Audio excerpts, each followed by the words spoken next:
Welcome back to the channel. Today we have something truly chilling for you. We're taking a trip into the heart of college life, but not everything is as it seems. These are three disturbing college horror stories, all based on true events. Get ready to feel the chills crawl down your spine as we explore the dark side of campus life. Let's dive into the terrifying experiences of our main characters. Our story begins with Jake, a bright-eyed freshman excited to start his college adventure. He'd landed what seemed like the perfect dorm room, spacious, well-lit, and surprisingly affordable. Little did he know, this room held a dark secret, a terrifying past that was about to become his present. The first few nights were uneventful. Jake was busy unpacking, attending orientation events, and getting to know his floormates. But as the week progressed, strange things began to happen. At first it was just subtle things, a book mysteriously falling from a shelf, his door creaking open in the dead of night. Jake brushed it off as nothing, the creaky charm of an old dorm building. One night, as Jake was trying to sleep, he could have sworn he heard a faint whisper coming from the corner of his room. The hair on the back of his neck stood on end. He sat up in bed, listening intently, his heart pounding in his chest. The whisper came again, soft and indistinct, sending chills down his spine. He told himself it was just his imagination, the stress of starting college getting to him. But the whispers continued, growing louder and more insistent each night. Sometimes they sounded like pleas, other times like angry murmurs. Sleep became a distant memory for Jake. He was living on a knife edge, constantly on edge, jumping at the slightest sound. One evening, as Jake was studying at his desk, he felt a cold breath on the back of his neck. He spun around, but there was no one there. Yet the room felt different, colder, heavier, as if an unseen presence had entered. Desperate for answers, Jake started asking around about the history of his dorm room. An older student, his face pale as he recounted the story, told Jake about a tragic incident that happened in the room years ago. A student, driven mad by academic pressure and a bad breakup, had taken his own life in that very room. Ever since, the room was rumored to be haunted by his tormented soul. Armed with this chilling knowledge, Jake realized he wasn't just dealing with an overactive imagination, he was living with a ghost. Fear became his constant companion. He tried to find another room, but with the semester in full swing, there were no vacancies. He was trapped. One night, Jake woke up to the feeling of someone shaking him awake. He opened his eyes to see a shadowy figure standing over his bed. The figure leaned in close, its breath cold and rancid, whispering in his ear, get out, while you still can." Our next story revolves around Emily, a bookish and introverted sophomore who found solace in the quiet corners of the college library. She loved the smell of old books, the hushed whispers of turning pages, and the comforting silence that allowed her to fully immerse herself in her studies. However, this sanctuary, her safe space, was about to be invaded by a sinister presence. It started subtly. Emily would catch glimpses of the same figure, seemingly watching her from a distance, a shadowy silhouette lurking behind bookshelves, always disappearing before she could get a good look. At first she dismissed it as her imagination, a trick of the light, or simply other students going about their business. But as days turned into weeks, the unsettling feeling that she was being watched intensified. The lurking figure seemed to be everywhere she went in the library, always maintaining a distance, always hidden in the shadows.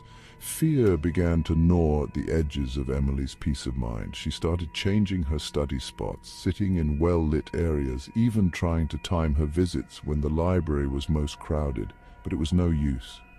The unsettling presence followed her, a silent stalker that seemed to be toying with her, increasing her anxiety with every passing day.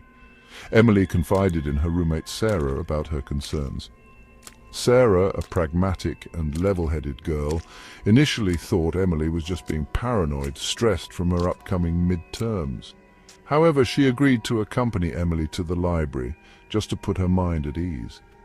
That evening, as they sat studying, Emily noticed the familiar figure out of the corner of her eye. He was sitting at a table across the room, pretending to read a book, but his eyes were fixed on Emily. She pointed the figure out to Sarah, her voice trembling with a mixture of fear and relief that someone else finally believed her. Sarah, finally seeing what Emily had been describing, felt a chill run down her spine. The man's gaze was intense, predatory, sending shivers down their spines. They quickly packed their things and left the library, their hearts pounding in their chests. That night, Emily couldn't shake off the feeling of being watched, even within the supposed safety of her own dorm room. The next day, Emily and Sarah reported the incident to campus security. They showed the security guard where they had seen the man and gave a description of his appearance. The security guard, though skeptical at first, promised to increase patrols in and around the library. Despite the increased security presence, Emily couldn't shake off the feeling of dread. The stalker hadn't made any overt threats, but the constant feeling of being watched, of being hunted, was taking its toll. Her grades began to slip, she lost her appetite, and the once comforting silence of the library now echoed with unspoken fear. One evening, as Emily was leaving the library late after a study session, she felt a hand on her shoulder.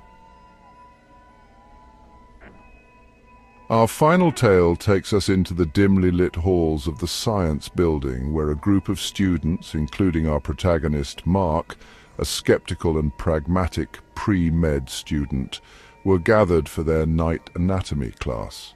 The class was notorious for its demanding workload, and the eccentric, somewhat intimidating professor, Dr. Albright, who had a peculiar fascination with the macabre. The semester had progressed without incident, filled with late-night study sessions and the pungent smell of formaldehyde. But as the semester wore on, strange things began to occur, subtle at first, but gradually escalating into something far more sinister. It started with whispers. Mark and other students would sometimes hear faint, disembodied voices during Dr. Albright's lectures, hushed whispers that seemed to emanate from the walls themselves. They initially dismissed it as pranks or their sleep-deprived minds playing tricks on them. Then came the cold spots. Certain areas of the classroom, particularly around the cadaver lab, felt noticeably colder, sending shivers down their spines. The temperature drops were sudden and inexplicable even during the warmest of nights. Mark, a man of science and logic, tried to rationalize these occurrences, attributing them to drafts or faulty ventilation systems, but deep down a seed of unease had been planted. One evening, during a particularly intense lecture on the human nervous system, the lights in the classroom began to flicker erratically. The sudden darkness, punctuated by the flickering fluorescent lights, created an unsettling atmosphere, amplifying the sense of unease that had been building. As Dr. Albright continued his lecture, seemingly unfazed by the electrical disturbances, a low growl echoed through the classroom.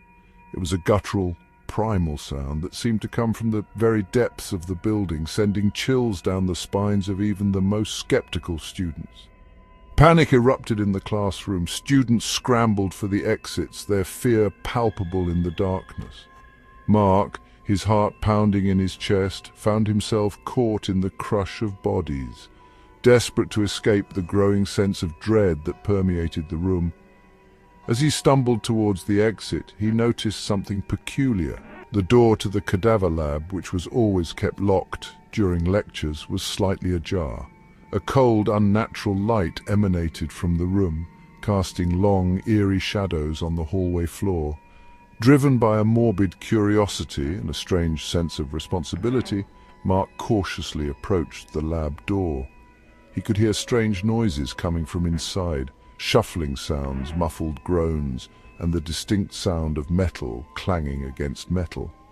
He slowly pushed the door open, his heart pounding in his chest. The smell of formaldehyde washed over him, stronger than usual, almost overpowering.